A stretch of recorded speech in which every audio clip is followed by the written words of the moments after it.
Would you please help me welcome our main speaker for this evening, Ross M. from Chicago.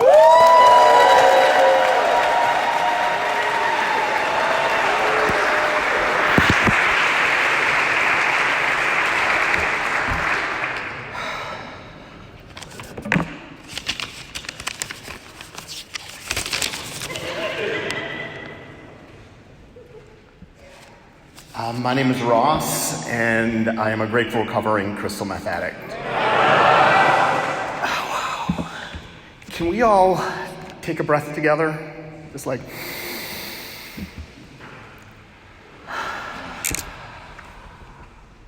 Thanks. Oh my gosh. I want to thank the committee for inviting me to share my story tonight, to Roger and to Mark.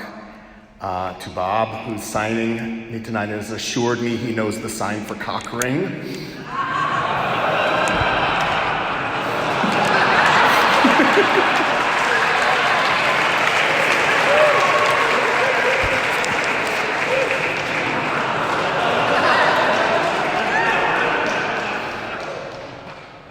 I love that this church has confetti cannons.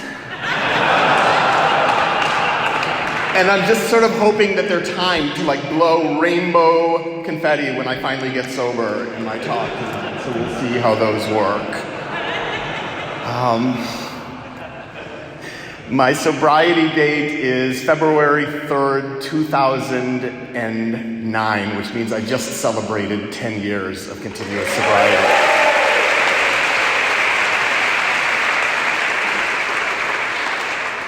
We have a tradition in Chicago, the warming of the coin, and I want to ask if you'll do it for me tonight. This is my 10-year coin. Doug, will you take it and make sure that it's for me? Thank you.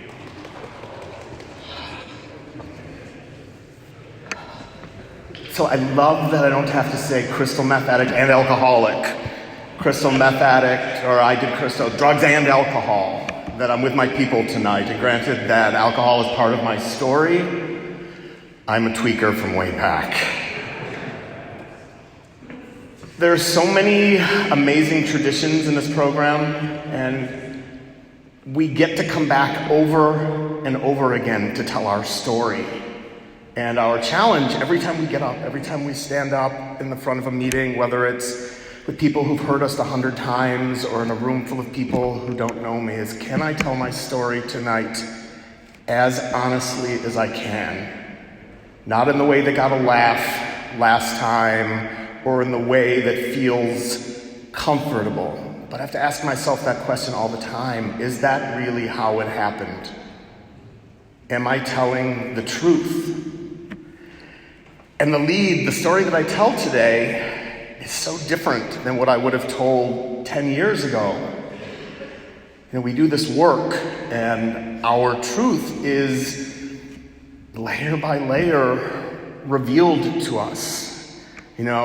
My pitch 10 years ago was about my parents and how they did me wrong and how nobody understood me when I was growing up, and there are a million reasons why I was an addict.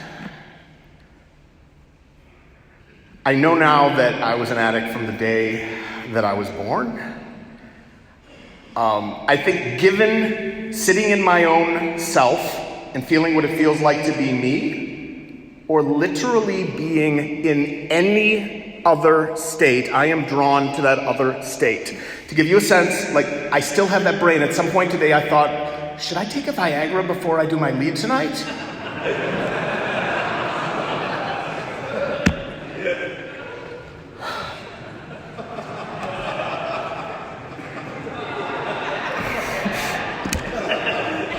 As a little boy, I would spin. Until I got so dizzy that I would fall down. And I honestly believe that was my first getting high. I just wanted it to go crazy. I loved the visuals and drove my parents crazy. You're gonna crack your head open. And I would fall and I would hurt myself, and I couldn't stop. If I sat down to watch television, and I sat for one episode longer than I had said I was going to or that I was supposed to, it was on. There was like no tearing myself away. There's no not finishing the box of cookies. Like it's more. I had ADD as a kid, but it wasn't the kind of ADD that people know what to do with. It was more gay DD. It was just like Little Queen staging plays and operas and just like nobody knew what to do with me. Nobody knew what to do with me, and the story became if Ross could just behave, if Ross could just comply, he'd be so great. If Ross could just sit still. If Ross just wanted to sit still. The truth is I wanted so badly to sit still.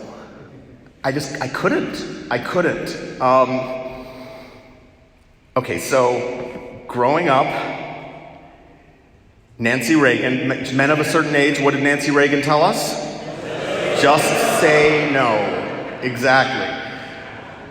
And looking back now, it kind of makes sense. It's the same idea that we have if you don't take that first drink, that first drug, you don't have to worry about the second, the third, or the 100th. And I just said no, and I just said no, and I just said no, and then Stephen Erlin, who was so handsome, asked me if I wanted to smoke weed. And I just said yes. And it was on. I went from not doing anything to smoking weed every day, every night.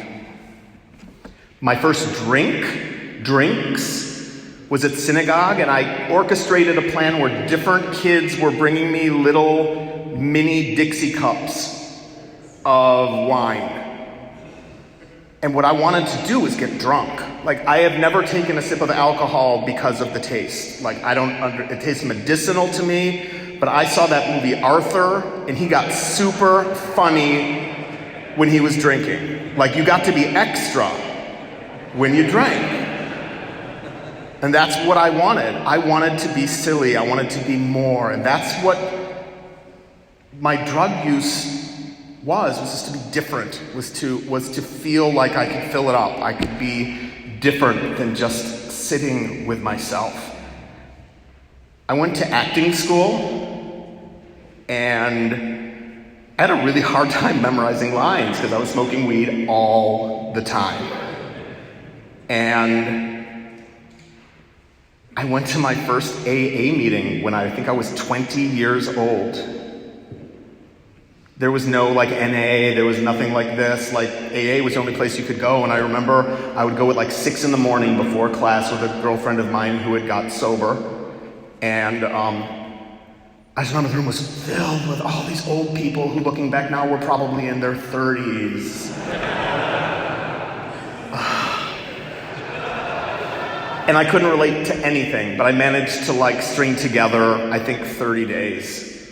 And when I eventually picked up weed again, it was like just a couple of weeks before I ended up dropping out of school. See, anytime that I stopped using and then picked up again, there was always like some big and then that happened. There's always some like big consequence hanging there. Are we still on? Good. I moved into Manhattan and started working really hard in television and film production. And I think for a little while, it switched to like workaholism. Like I was able to be like so in my work and so extra in my work that I was able to push through, well, just smoking a bunch of weed, I think. I don't even remember so much, but it's a time when it was fairly much without consequences. Eventually, I hooked up with this crowd of guys that were going out in the nightclubs in New York, and there was cocaine, and then there was ketamine, and then there was GHB or ecstasy. It was just like the litany. It was the litany, and I just loved having like a pocket full of vials. That was me. Like I wanted to go up and down and sideways. I wanted to be able to just manage that high. I wanted to manage it, and I had like the top layer that I would share, and then like my reserve. That's just for me, or for you if I'm trying to get something from you. At one point, somebody put a vial under my nose and I hoovered it up and it was like, and things just went still for me. That was my first hit of crystal meth.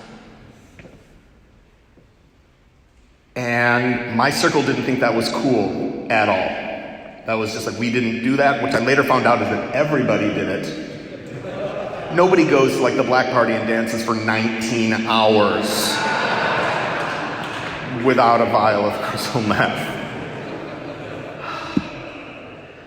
So, weekends, and then the weekend starts happening on Thursday, and then the weekend goes from Thursday to Monday. Eventually, it was all week. Eventually, it became all week, and what my cycle became was staying up for 16 or 17 days without sleep. And then finding myself in bed, unable to move, just passing in and out of these recovery naps, waking up thinking that I was on a bed of broken glass when really it was just Captain Crunch.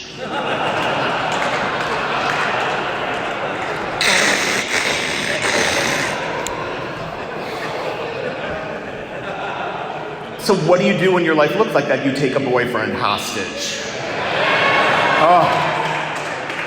And John was amazing, because John did less drugs than me, and that's what I was looking for. That was it was a one list. He had to be of a certain height and do less drugs than me. And what I learned in that relationship was how to hide my drugs all over the apartment. At some point, I just started not feeling well physically, and this flu just took over me, and it just got worse and worse and worse, to the point where I was sleeping 20 hours a day, and I'd sleep for 4 hours, wake up and listlessly shovel some soup in my mouth, and then pass out again. And this was 1996, and they did an HIV test. It came back negative, and they tested me for mumps and all these exotic diseases. And this is before there were viral load tests. This was just old school tests, and there's this new test, and it doesn't look for the antibody; it looks for the actual virus. And took the test, and it came back positive.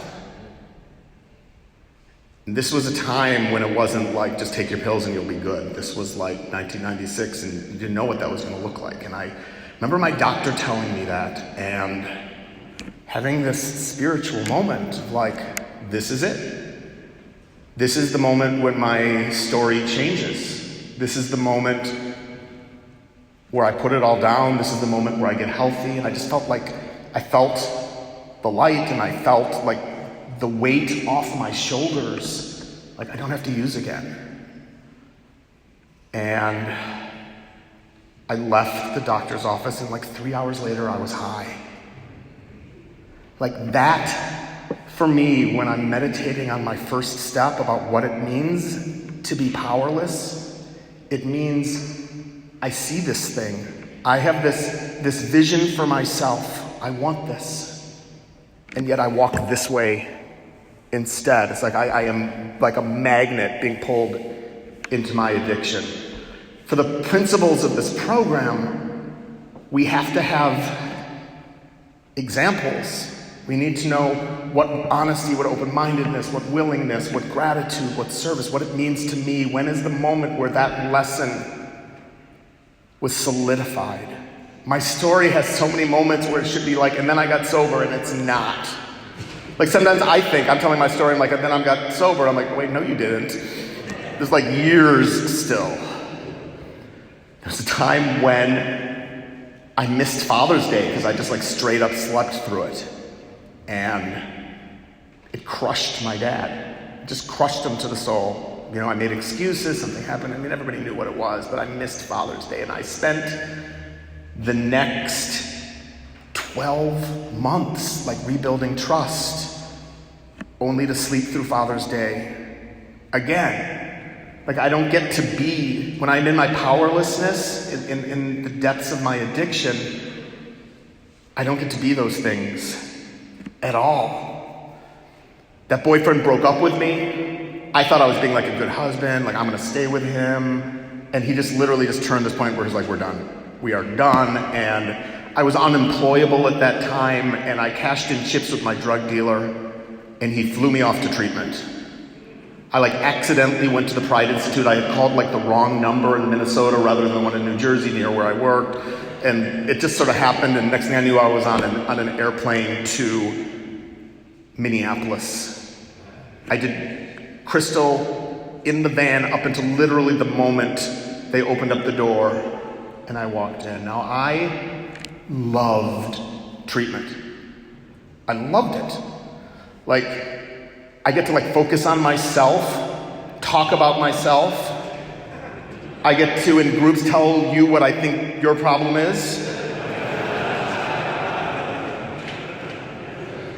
And coming out of that cycle of just using all the time, just to be locked down after those first few days of sleeping it off. I just loved it, and I was super compliant, and I did all the work, and I was a star pupil. I made a puppet. And after that, I moved to Chicago to be closer to my family, and my parents bought me a car, and I got all this money selling a condo in New York that somehow or another I had stake in, but I had put no money down, and just all this, I remember getting into this apartment that my parents helped me get, in the car that my parents had bought for me, and thinking to myself, I'm gonna use one more time, put a stop here. This will be the bookend on my using. And it was 1,000 days before I stopped. That's what it looks like for me. When I pick up, I just don't know when I'm gonna be able to stop again. God bless the people who can go out for a weekend and come back and tell us about it. That's not my jam at all. You're not gonna see me again until I have been evicted from my apartment. And I got evicted from my apartment. And my sister, she drove me to treatment for the second time in Chicago this time. This time was not fun at all.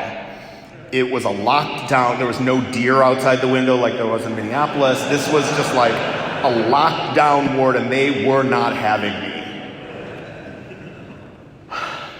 In there, I had a counselor named Marshall, and Marshall would tell me things about myself, and I thought I was being super therapeutic. I'd be like, I know, right?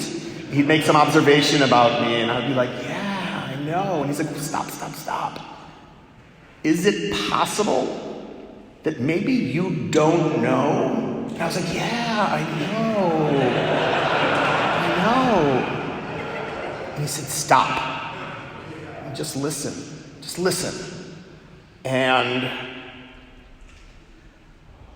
that for me was the seed of open-mindedness, that you have to not know. You have to be asking a question. You have to be listening for the answer and be open to the possibility of what's coming at you. So while I was in treatment this second time, my family found Al-Anon.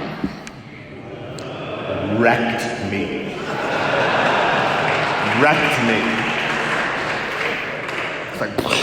It was like the upside down in Stranger Things for me. And the counselor, Kurt, said, we're gonna do a family session. I'm like, oh shit, this is not gonna go. He's like, I've done hundreds of these. They're beautiful things. And we go into this room, and my family shows up with this list. They had got together, and they had made a list of what was going to be different. There were going to be no checks written this time. It was not welcome in their house without being announced. They asked me to take out my keychain, take off the key to their home, and give it back to them. And if I wanted to come visit, I would call, and they would let me know if it was a good time or not. I was not allowed to use the computer in the house anymore after leaving certain websites on the screen.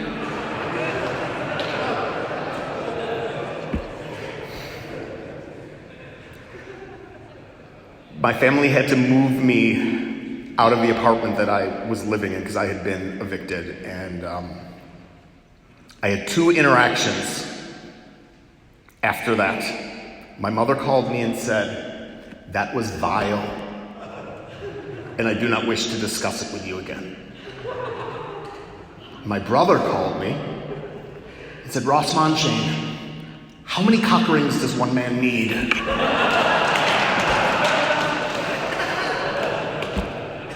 I thought he was the only person in the family who knew this until I ran this by my sister last week, who explained to me that at one point during the consolidation, they had just put a big Tupperware container on the coffee table. And any time somebody found one, it just became like this cock ring toss into the bowl.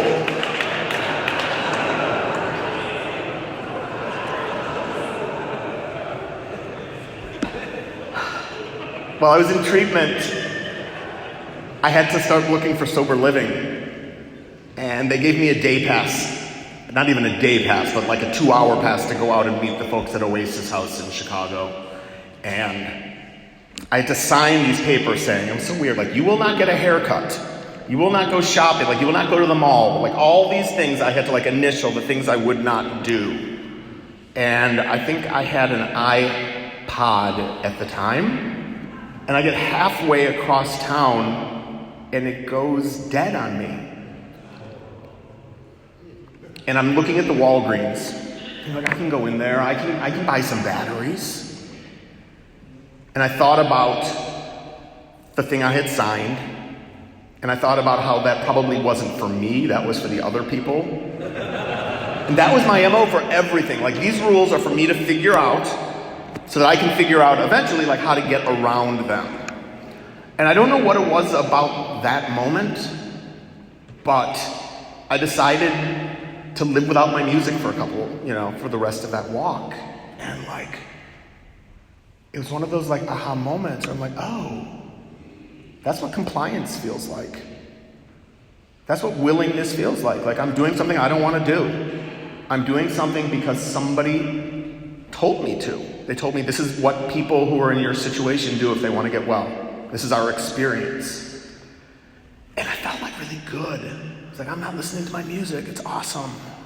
Like, it's such a little thing, but like, those are the little seeds, those moments where we do that thing or we listen to that person where our spiritual principles start to take life. I lived in sober living for like 18 months, and I just went like crazy on Chicago recovery. I just loved it. CMA, I was with my people, I was going to AA meetings and CMA meetings, and I did like tons and tons of service. I remember thinking, at one point I was out there using years ago, and like one of the guys that I used to use with, like disappeared, just as people will do. And I asked another guy, like, whatever happened to Michael? And they're like, oh, he's in AA right now, and he's like the president. Granted, he'd been like there for like 3 weeks or something. And I remember thinking to myself, like, God, I don't ever want to have to go to AA. But if I do, I want to be the president. Like, that's my character flaws, like at the core. Like, I don't want this, but I want to run it. So nobody else can tell me what to do. And I started getting like super involved in service and feeling like real important in Chicago. So important that when I relapsed, I thought it's probably better if I don't tell everyone. They are really looking to me in my sobriety. I'm gonna take one for the team and not be honest here, because like, y'all need me. Can I tell you the unique kind of pain, the unique shame that is blowing out candles on a 1-year anniversary cake, hoping you're looking like somebody who's sober? Am I doing this in a way that a sober person would? I learned a term that you have here, which is dirty cake. We don't do cake in Chicago, so we also don't do dirty cakes, but I guess we could take dirty coins. But like, that was just like the worst thing. Like, so much shame. And how, as an addict, how do we deal with shame? We like use again, and then we feel shameful about that, and we use more. And I was chairing meetings. I was staying up all night and then coming to chair a 7:30 in the morning meeting. And so I'm thinking to myself, what am I going to talk about at this morning meeting? And I'm going to talk about how I need a new sponsor, because that's what everybody talks about. Like, I don't like my sponsor. And I sit down, and my sponsor walks in, who had never been to that meeting before. And it was just like over. I said, I need somebody to switch seats with me right now. I need to sit in the back of the room. I am not sober, and I need this meeting. Somebody swapped out with me, and I went back home, and my sponsor came over, and he said, we can do a couple things. You can go to treatment like you always do, and it's sort of like they comp your first 14 days, and you come back shiny. You know, back in those days, maybe with like a 28-day coin or something. Or you can go in the rooms and do the work. You have 24 hours to decide if we're going to keep working together. And I went to a meeting the next day, and I said, my name is Ross. I'm a crystal meth addict, and I have 1 day clean. People clapped for me. And that night, I had to make a decision. Do I value that 1 day? Because I can get high. And I added a second day. My name is Ross, and I have 2 days clean, and 3, and 4. And I started to pack those days in and just value them, because I was doing it in the rooms. Every day, counting those days, counting those first 15, 20, 25 days, going to 2 meetings a day, 3 meetings a day, talking to my sponsor all the time. Something shifted. And I wish I could say, like, what it was, what that moment of grace was for me. I don't have any fantasy that I get another one of those. I was talking to another addict yesterday who was trying to string time together, and I said, sometimes the only thing that stops me from going out is that I know that it is easier to stay clean than it is to get clean again. You know, I don't know if I have another one in me. It might be another 3 years. You know, I'm 10 years older. I don't know what would happen to my body. I did a 9-step tour of New York. It was like Broadway show, amends, Broadway show, amends. And I got like all the responses, like from everything from, I do not wish to discuss that was a crazy time, like let's just not even go there, to thanks, I guess I can make an amends to you too. I've been sober for this long, and let's do this here. And those 9 steps let us stand tall again. They let us make eye contact and not feel less than. One by one, these like shameful relationships stopped weighing on me. I want to talk about these principles about spirituality. This is a spiritual program. We are members of a spiritual community.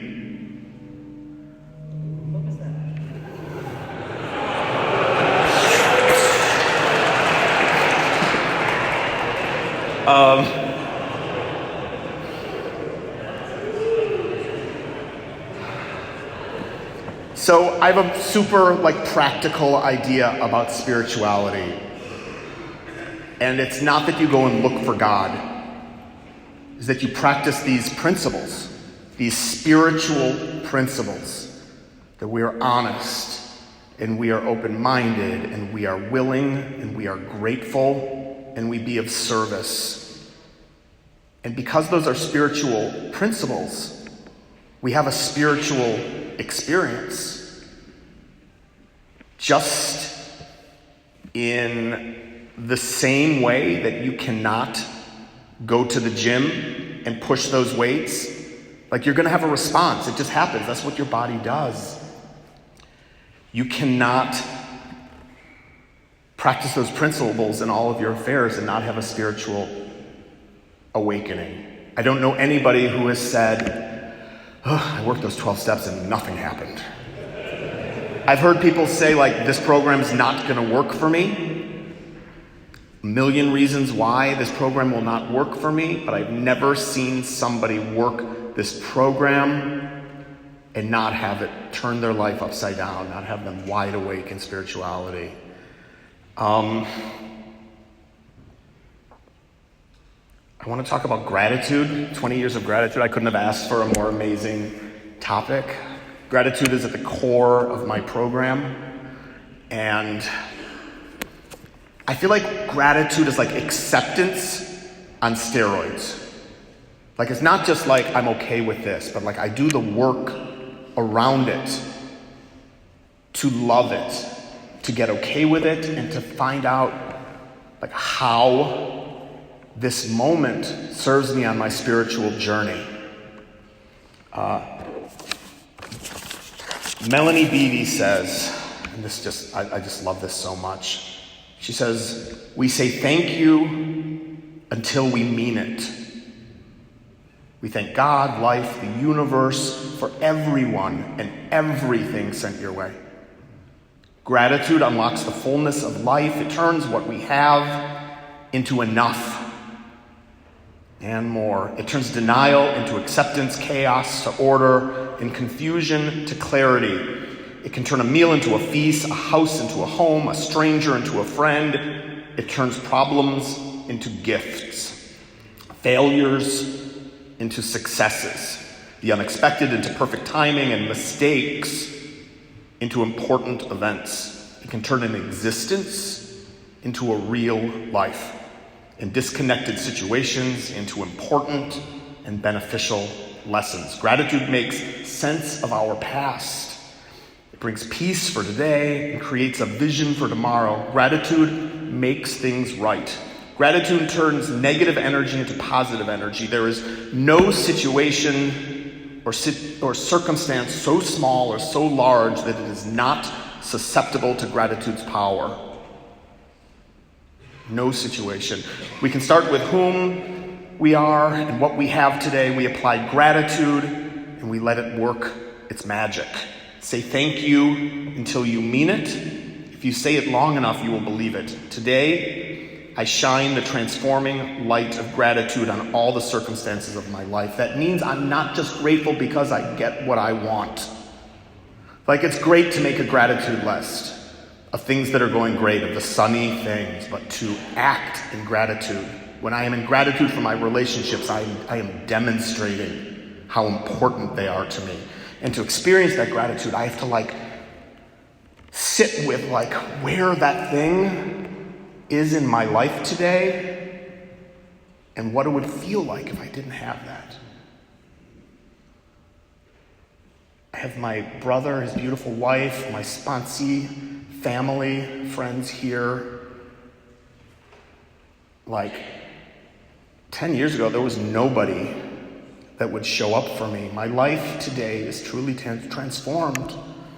I'm back in school, studying to become a therapist, earning a 4.0, which is crazy. I couldn't earn C's before, but I went into it with this idea I worked 12 steps. How hard can it be? We know when we work this program what it means to work. This program is hard. It asks a lot of us. I brought a woman to a meeting and she walked out halfway through the 12 steps. She was like, no way. I'm not doing that.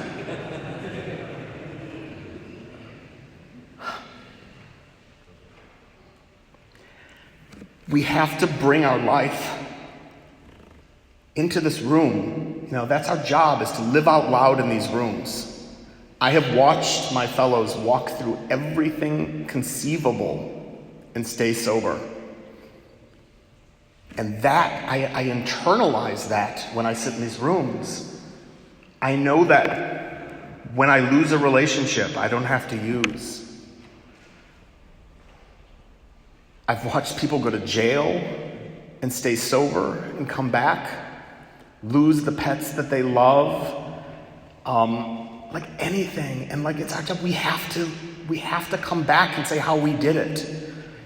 We can't just be the person that sits in these rooms and like takes it all in. Some days it's like your day to practice, like to come in and talk about how you worked these steps and work these principles. I come from a sponsorship family where we don't like go back to the beginning and work our steps again and again. That the steps for us are here to illuminate a principle, to teach us about these spiritual principles, and we come back to these principles again and again and again, and you can't just work one. It's not enough to be honest and open-minded. It's not enough to be honest and willing, or any combination of those. That when I am in pain, the answer is always spiritual, and there's always one of these principles that I am not working. So about 5 years into my sobriety, I started getting like wily. I wanted that key back from my parents. And I started hanging like the success of my sobriety on whether or not I got this key back. And I would have like these long conversations with my therapist, with my sponsor, about how like I needed to have like a conversation with my parents about like, it's time for the key. I'm doing really good in sobriety. I'll have the key back now, please. And it always ended with, maybe you give it a little more time. Maybe you give it a little more time. And I didn't like that, but I listened. And it went on a lot longer. Didn't have that key, and my parents were letting me call and come over pretty much anytime I wanted to. Our relationship was great, but like there was no key. There was no key at all. And my birthday, like 6 years clean, my parents bought me a sweater. It's like the same sweater they always give me, and it has like the gift receipt because they know I'm bringing it back to Macy's. And inside the box with the sweater was another little box with a note.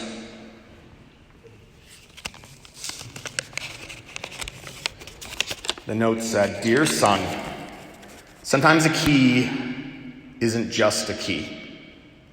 There are times like this when it's a symbol of trust, achievement, and celebration. Here is a toast to your continued commitment to sobriety and hard work. We share with pride in your continued accomplishments. With love, Mom and Dad." I am 100% convinced that I could have campaigned and got that key back. At some point, that I could have stated a really good case and they would have gone to like True Value Hardware and given me a key. But we don't get to decide when the people in our lives trust us again or how they let us back in. That's for them to figure out, and we have to be okay. There was something about waiting for that and allowing my parents that choice, allowing them to, not for me to take the key back, but for them to give it back to me. I have recovered my relationship with my family. I am of service today. I have love in my life, and I just owe 100% of that to this program and to you. So I thank you. I express my gratitude. And that is it. Thank you.